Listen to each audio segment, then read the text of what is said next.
Daddy Mac. Dang's 30 years got our way, trading life and markets every day. Rusty's chained to the mines, digging deep day by day. But when Option Omega releases new features, he's free to come out and play option. Omega, you're trading home, where every move makes you feel less alone.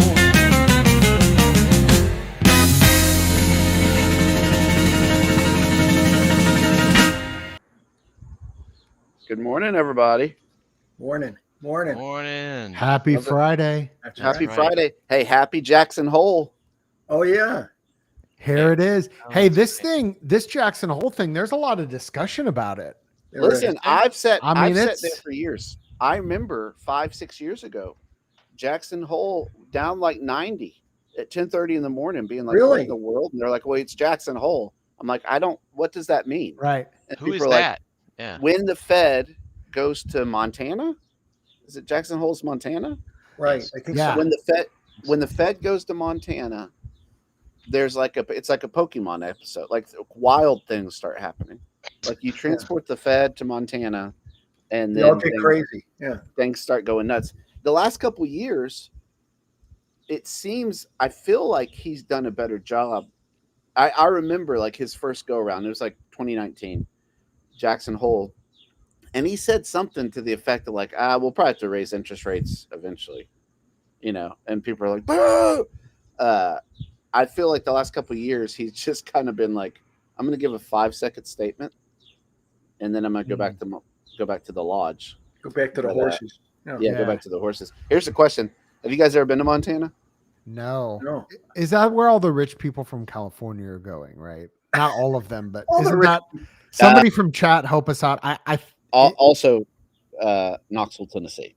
Oh, Really? okay. I told in Marville. So Marville's Marvillians would be mad at this. It's Marville.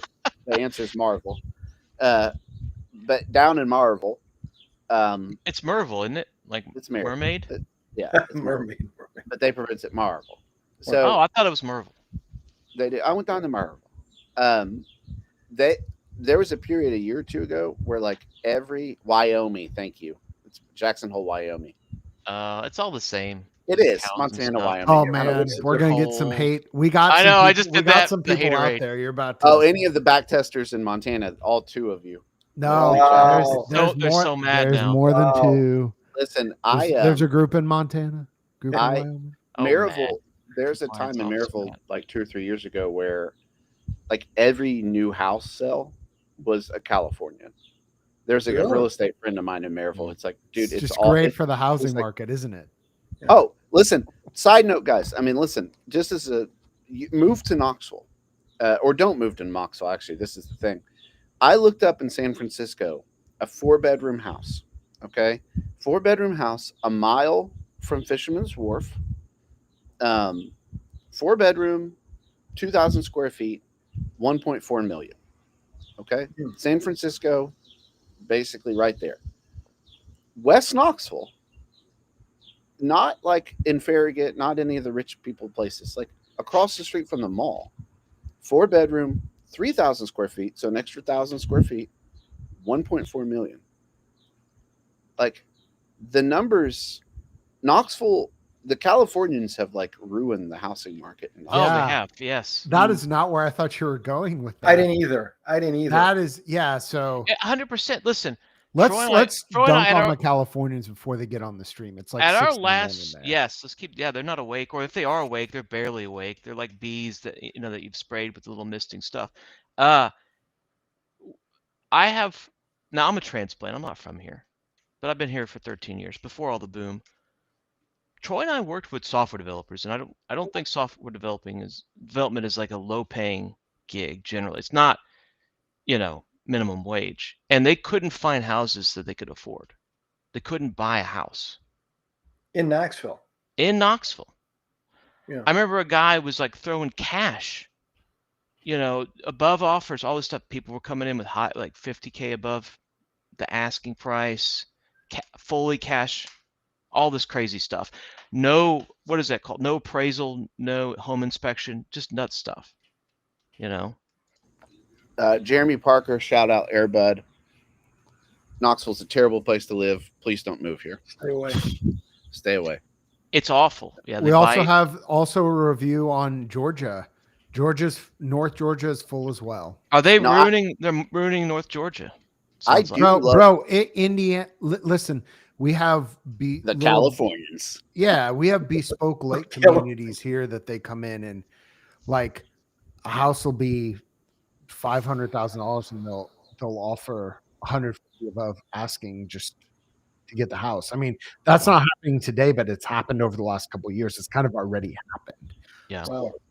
Well, shout out Californians for having all this money and recognize. I mean, I said this Monday, I think, after the show. If Tennessee's government ran California, it would be the richest place in the world. I strongly want to disagree. I think it would be the richest place in history. In history. Yes. Oh, the history come on, of the world. Matt, take it even one louder. You need to go look at the. That's crazy. It's not even a little hyperbolic. It is. Hey, what's going to happen in Jackson Hole today, though? Shout out Byzantines. I was going to say Constantinople at its peak. There's some cities in the east and 5th to 6th century Byzantine. Yeah. So Jackson Hole to me is going to move the market just because we've been sitting still for a day or two. Right. I think it's going to resolve higher. I have no idea what I'm talking about, and none of my positions reflect what resolve. What does resolve mean? That will close above 6,400. Okay. The key is, I think, the whole Jackson Hole is it comes out at 10 in the morning. So unlike when Fed Chairman Powell comes out at 2 o'clock FOMC, a lot of times it's more the next day. Here, you got a lot of hours for this market to kind of digest this. So you can at least, whether we still could close unchanged, but you have a good chance for 50, 60, 70 point ranges, right? Like what day this week did we went down 60 and then came back almost the whole way? Wednesday. That's right. Was it Wednesday, Troy? Okay. Yes. Yeah, and how that worked, Dan, is we went down 60. All of my positions closed because they have rails on. Yeah. And then it went back up. Mean reverted, It mean reverted. But listen, for every reversion, there's a continuation. Shout out to Amy. She said that. That's right. 100%. That's why you let the rails. You let the numbers play. You say this time's different. It's going to come back, and then suddenly you've lost. You're 30%, down 200. Yeah, or 40% of your buying power. Right. So these things. You know what you don't have to worry about on days like that when you have a massive drawdown that does stink. What you don't have to worry about is if you're sized correctly.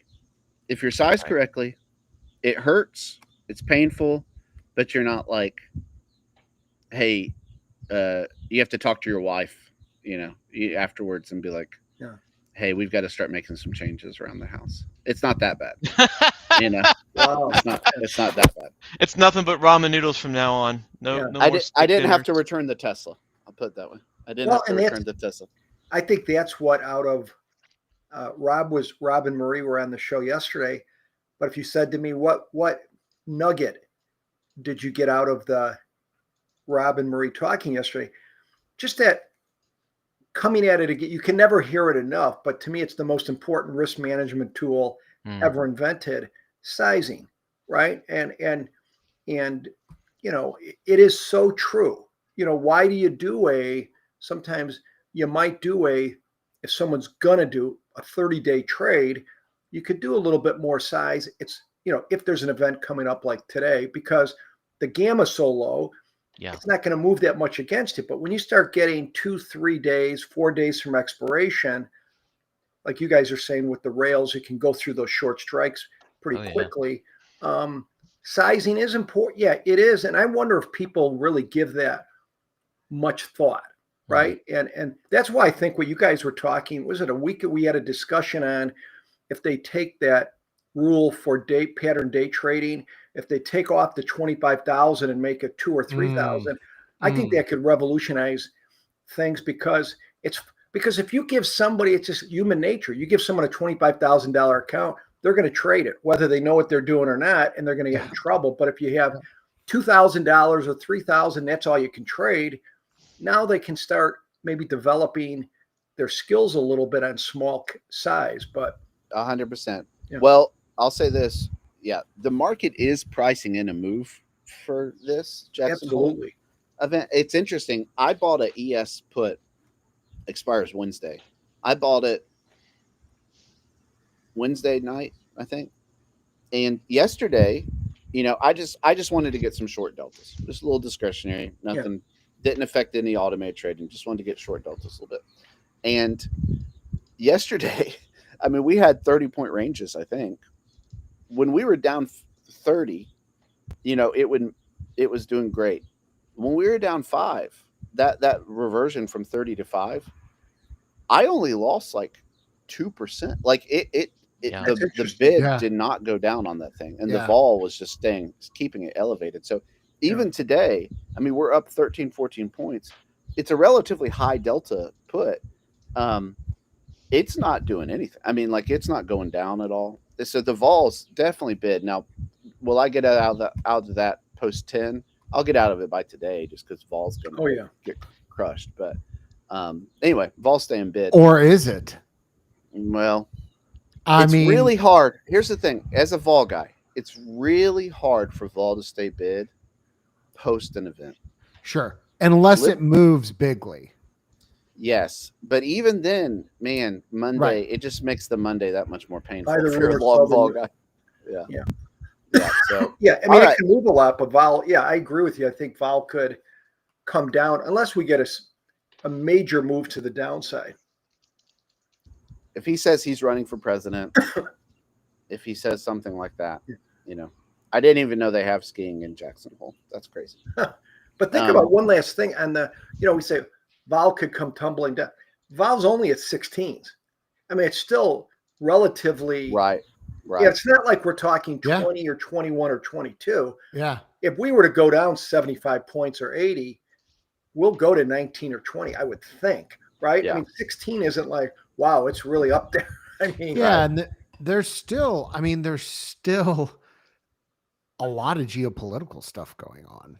Yeah. I mean, we're not even talking about Zelensky, Putin, Trump. There's a lot going on in the world. So, well, on that note, what you want to do, I think, in that situation, after I know people have basically the DC crowd, Option Omega has a lot of DC players. It's a marvel. It's a marvel how many DC players we have. But we all kind of lost money together this week. We're in it. So you're probably thinking to yourself, please show me another DC. And I'd say, of course, this is what we'll do. So we've been looking all week on a 923 DC, and we've kind of been improving it as we go. And shout out Sajeku. Shout out Sajeku. Here we go. Hey, there he is. Active right there. Commenter in the chat, and there he is right there. Commenter to the tests. Shout out. Here we go. What do we got here? Matt, do you care to explain what this is? Yeah, I mean, this is this 923 that we've iterated on a couple times. It's this back test is going back 8 years, so a good sample size, because it does have a couple of limits on when it enters. Minimum RSI of 60, and then it's under miscellaneous, but it's actually another entry, which is you just want to make sure that there's enough look at that juice in the shorts. So the short long ratio, minimum short long ratio of 0.45. So there's no profit target, but it's a DC that has three things. It has an early exit, it has a leg delta exit, and it has a short long ratio exit. So in order, the early exit is an early exit. The short long ratio would be the relationship between the shorts and the longs as far as the juice goes. And when I say as far as the juice goes, that is the structure of a DC. You're short the the strike you're short the date that's closer, and the short long ratio simply takes into consideration when that juice, the amount of the short dollars falls below ratio in proportion to the long dollars, which is the longer dated part of the structure. Then the backtest will exit the trade. And there is also a leg delta exit. So that's a rail for movement for delta, because this is keeping the DC within a certain range. So the leg delta exits are in the, looks like mid 60s. And the short long ratio is just below 0.08. So that's what we're cooking with today in the kitchen. Rusty, you trade DCs. Yeah. Any thoughts about this? I like it. I like the fact that those are some pretty high deltas, right? Yeah.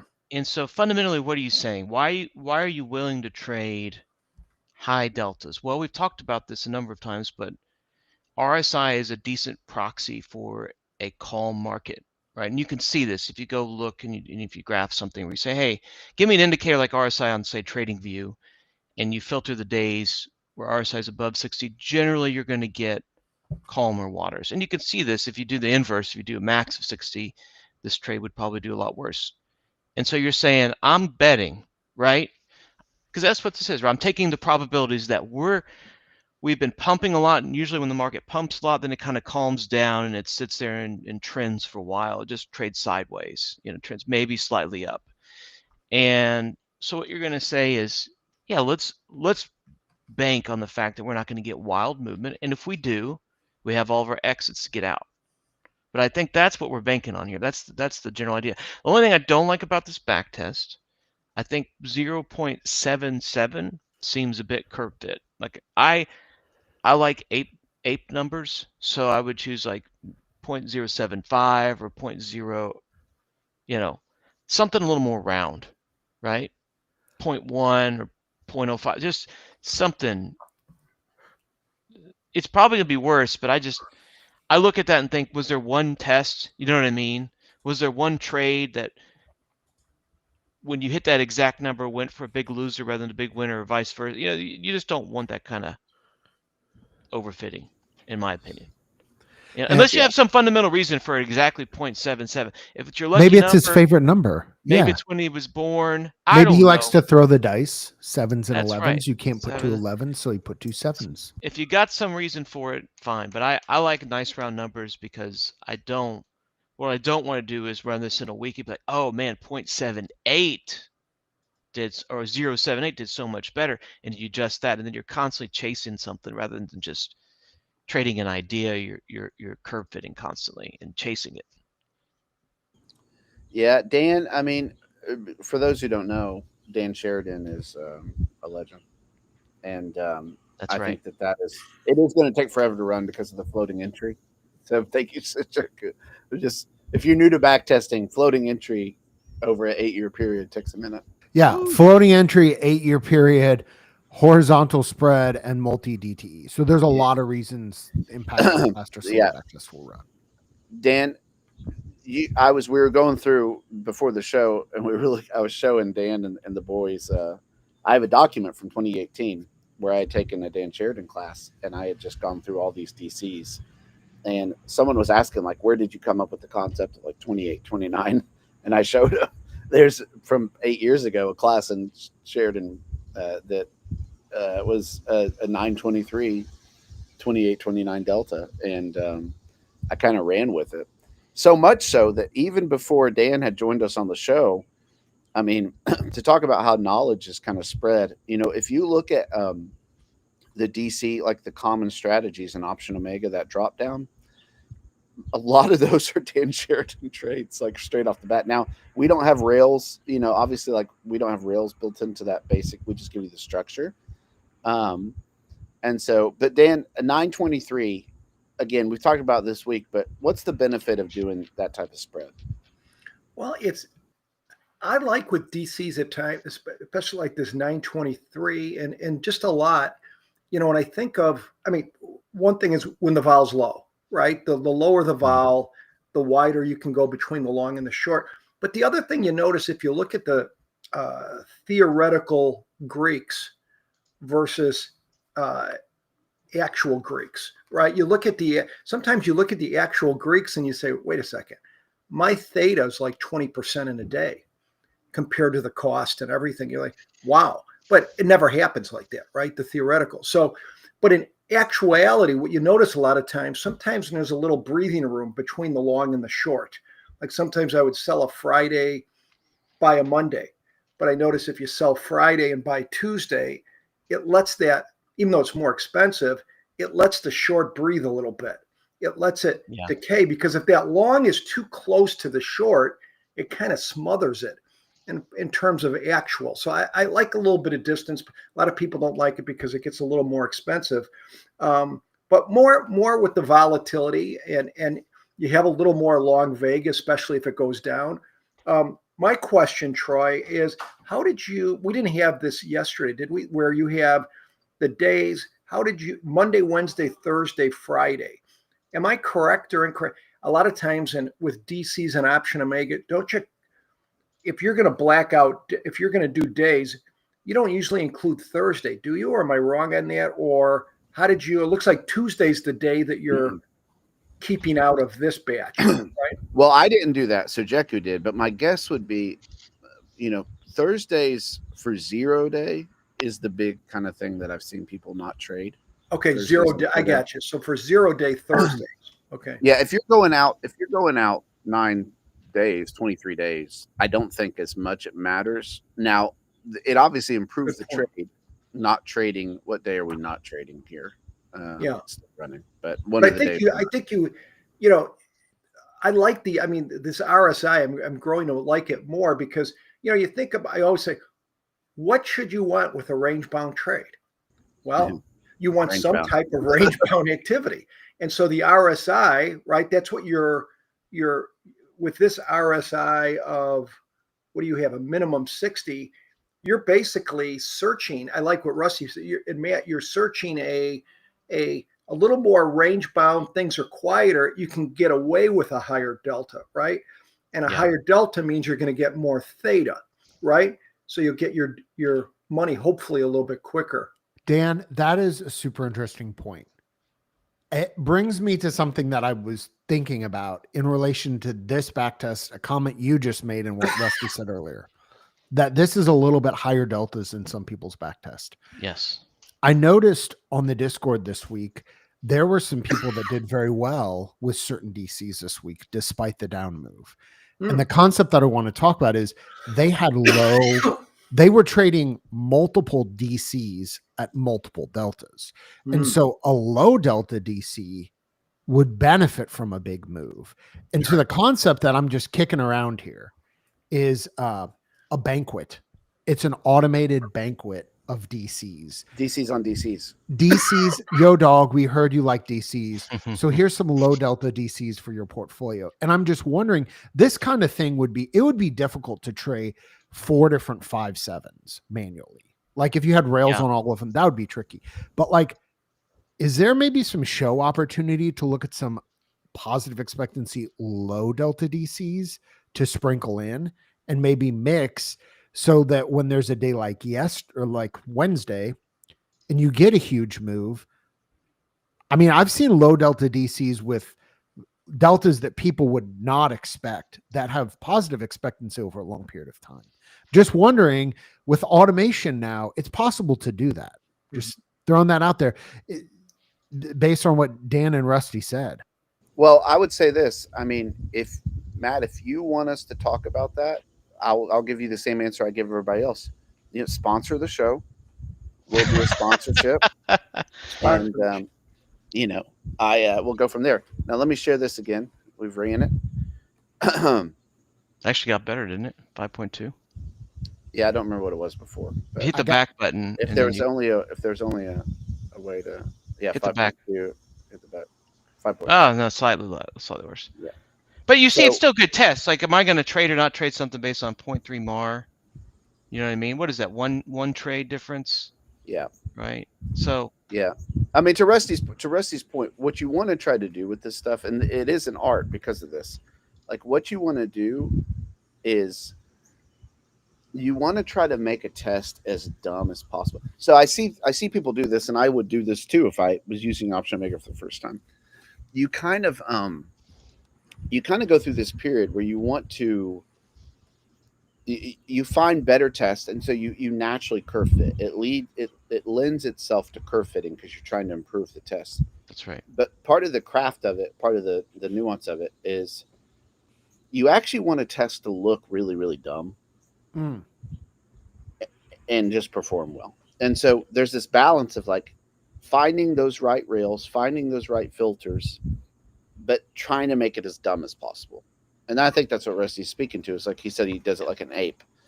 Round numbers, things like that. Like, don't do certain days. Now, this case, Sujeka, I mean, I don't have any problem with someone saying like, yeah, it doesn't. You evaluate it, and Tuesdays are worse over 8 years of period because of where the short ends. Yeah, know? there's a reason why. Like, there's a thesis why. It's not 100%. arbitrary. Right. Yeah, it's not arbitrary. And so, to me, I think that's completely fine.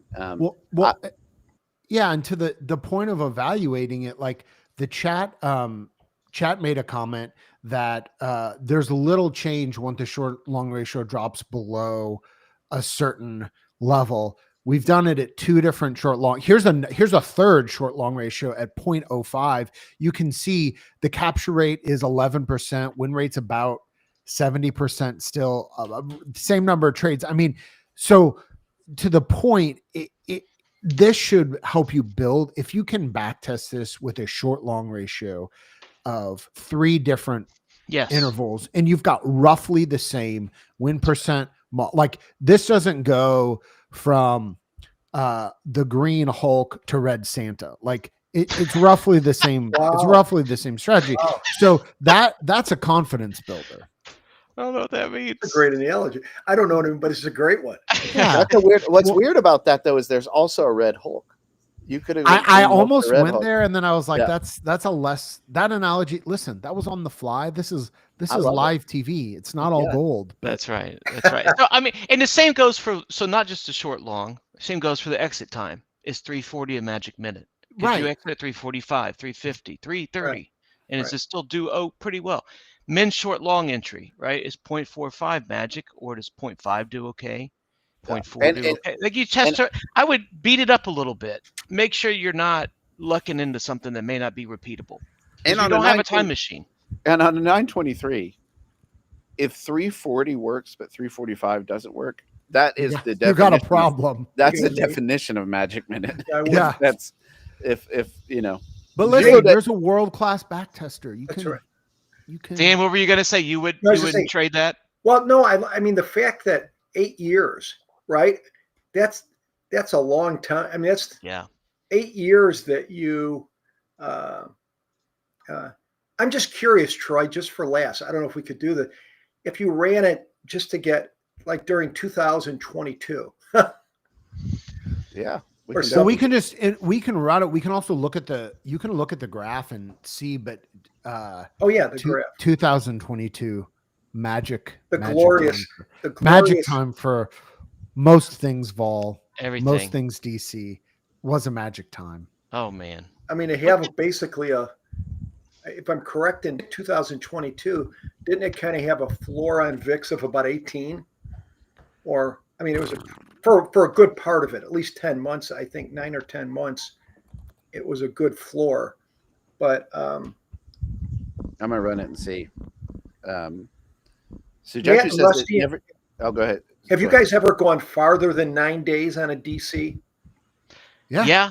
Really? Yeah. And there's some out there. There's some 14, 20, 25 day DCs. Yeah. Listen, I've got 2 DCs I'm trading right now that are, one of them's a 21.28. Wow, I like it. And let's look. Let me give you the actual. I can look at my strategy list of currently automated trades, fully automated.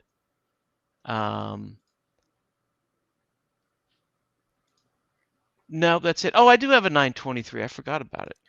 But I like the 21. Yeah. I forgot I had a 923. Yeah. I don't know I got Alzheimer's. Listen, that's shocking, but not that shocking because you only had 21 trades. Oh, And that tells you it's not, there's no VIX filter, but the RSI kind of did the same thing. So not a good year, but you only had 21 trades out right. of, That's you right. know, 200. Well, this is where that thing gets really addictive. Because it was a dumpy year, so you didn't have a lot of.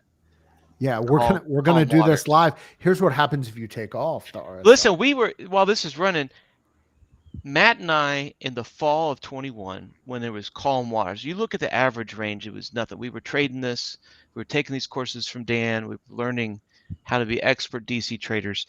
And then I remember Troy knew Dan personally. So in the kind of the wheels fell off the market there. I remember in like January of 22. And Troy said, I never forget, said guess who I met? Dan Sheridan. You know, it's like we realized he was in Knoxville. And he said, yeah, I told him that you guys had taken his course on DCs. And Dan was like, goodness no, I hope they're not trading them right now. I remember that too. And I was like, oh. Because they would have been this kind of DC, if you didn't have the RSI rail, I think would have gotten, well, I think it did get slaughtered. Yeah. Maybe we were doing a little higher delta. I was talking to Dan at church. I was like, yeah, my partners, Matt and Rusty, they just took away your class. They're like, oh, that's awesome. How'd they like us? I was like, oh, they love DCs. They're trading that DC. He's like, they're not trading it right now, are they? I was like, but to your credit, we weren't. In your credit, you that was the whole point. You said, what are the environments where you'd want to trade this? And it was a calm environment. And so that's look at this. It was not calm, so I didn't trade it then. I didn't trade it. Now RSI is a nice proxy for calmness. That just summed up that whole story in one picture, actually. Shout out Dan Sheridan. Shout out risk management. Shout out options education. Yeah, and Stephen with the comment, yes, taking off the RSI has a huge impact. That's the return. That's right. That is exactly correct. Is that what you found is the best? If you found anything as good as RSI for getting you in a range bound? It's simple. Not for a multi-day. For 0 day, I don't think it matters as much. But if you're looking for something that you want, either range bound or the inverse, you want movement. You know, if you're long somehow, whatever deltas, then like an inverse condor, then RSI is a great indicator, and including like a low RSI, so below 30 is extremely choppy, right? Like generally you don't want to, there's a lot of trades that just don't work under RSI 30 because you look at that, you've probably sold off like 400 points in the last week. Is that a market that there's any predictability that you want to do mechanical trading? No, you probably want to be doing Troy's VIX trade, whatever. Or not this kind of mechanical trading. Right. You want some high ball. Troy comes out of his cave with a grin on his face, like the Scrooge with a small heart. You know, he's excited about the. Troy disappears into his cave for a week. There's gold in them heels. Yeah, no, to me, I'll tell you, I mean, I always ask Rusty for ridiculous features. Matt is great because Matt cares about you guys.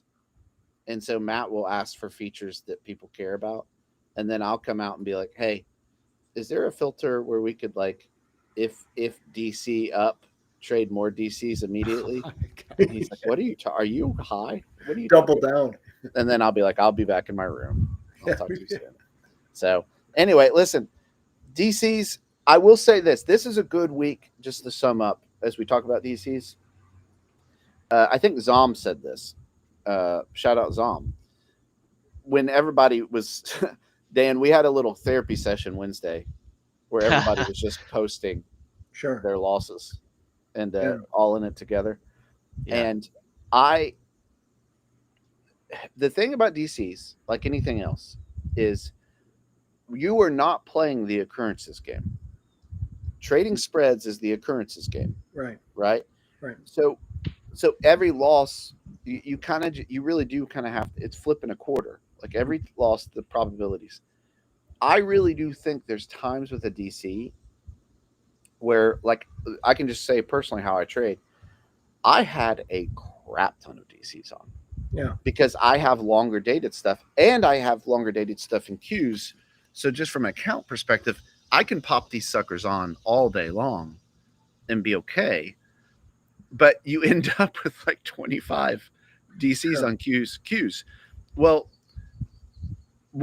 because of that, because of the nature of longer dated DCs, you are going to just have times where you have a drawdown. Mm-hmm. Like it is going to happen. You're going to have a lot of DCs on, and they're all going to lose at the same time. That's just how it works. So you have to go into the game being like, we will have days like this. You know, it's okay. Well, unfortunately for people, a lot of times just start trading a trade and then they lose. That's the problem. You see this all day long. Yeah. Oh boy. But you kind of have to. So that's why you stay small, get some wins under your belt. Don't size up once you've been winning.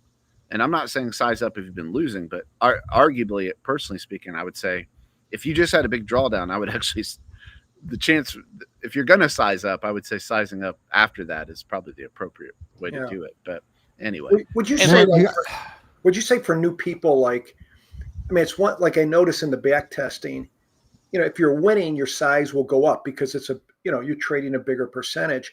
But maybe for a beginner, for their first 4 months, no. Just, hey, you're going to stay with one contract or whatever your number for 3 months because you don't really know what you're doing, right? If you, I always tell new people, I say, look, if you win much your first 3 months, it has absolutely nothing to do with you. It has to do with the market didn't move enough, or it did exactly what, give it a 3-4 months. That way, at least your knowledge and your experience are kind of going in the same direction. That's right.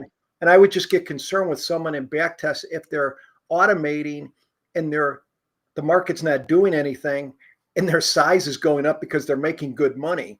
Then it could just cripple them. Whereas an experienced person, obviously, I like the way it scales, right, Matt? If you're winning, or Rusty, if you're winning, it's going up a little bit size. If you're losing, it self-adjusts. But for a beginner, that could just be like, I don't know. I would recommend, to your exact point, right? Use the option there instead of a percentage basis, do a fixed value. Fixed value, because you can do that, or a fixed number of contracts. Either way, like let's say you want to trade $1,000 worth of DCs or one DC, whatever that is, whatever you decide. The advantage there is that until you lose, like you had a day like Wednesday, which was a pretty big draw. Like I had a decent drawdown in the account. It's just fun. I didn't touch anything. I didn't do any discretionary stuff. I didn't panic. I didn't size anything up or down. I just shrugged it off and went about my day. But I wasn't like that at the beginning. I was doing all kinds of stupid stuff. And until you know yourself, and it's just like reps. It's like going to the gym. Just because like you go to the gym and you bench press, like, oh, I hit 200, let's go to 400. No, that's how you die. You drop the barbell on your throat and then you're dead. So don't do that, right? Just wait until something bad happens a few times and you've learned who you are, what kind of trader you are, what your tolerance for pain is, right? Because that's the harder thing. So, I mean, like they said, double down. I like the summary. And before we go, we got to run. But before we go, shout out Rusty. Rusty, tell us about this new feature we just put out. Yeah, we put a little graph, just a little P&L graph in the reporting tab. So now you can, with your live strategies, you can see that drawdown. You can see, you can go in there. I mean, I can show you mine. You can see the nice little ugly yellow Wednesday. Whoop. And it works for different, you can filter on it. So you can say, let me see all my DCs and graph those. And let me see my debit trades, my credit trades, however you have them tagged. Or you can look at it by account even, like how did this account do if you have multiple broker accounts, like an IRA and different things. And different date ranges. You could say over the last 30 days, 90 days, all that. So we've got a lot in there. I think it looks pretty good. We're already getting some additional requests for more stuff. And we'll keep adding to it, right? It's easier to come on after the fact and add pretty visuals. The key that we've always said is we want to make the execution as rock solid as possible. Few bugs, everything's executing. If there's a bug with a graph, who cares, right? You can fix that. You can't really fix if there's a bug and someone loses thousands of bucks. That's a different story. So we'll continue to add pretty graphs and things like that and metrics. Rusty's doing that work to get on the show every day. And shout out. I just want to get out of the mind. That's all. That's my one goal. Yeah, it's the one dream. I appreciate him. And so, all right, guys. Well, listen. happy Jackson Hole day. Jackson Hole. Jackson Hole. You know, I'm Jackson not Hole. going to project my position, but I hope we end up down 500 to 600 points in SPX today. 500 to 600. And so anyway, Yikes. you guys have a great trading day, and we will talk to you Monday.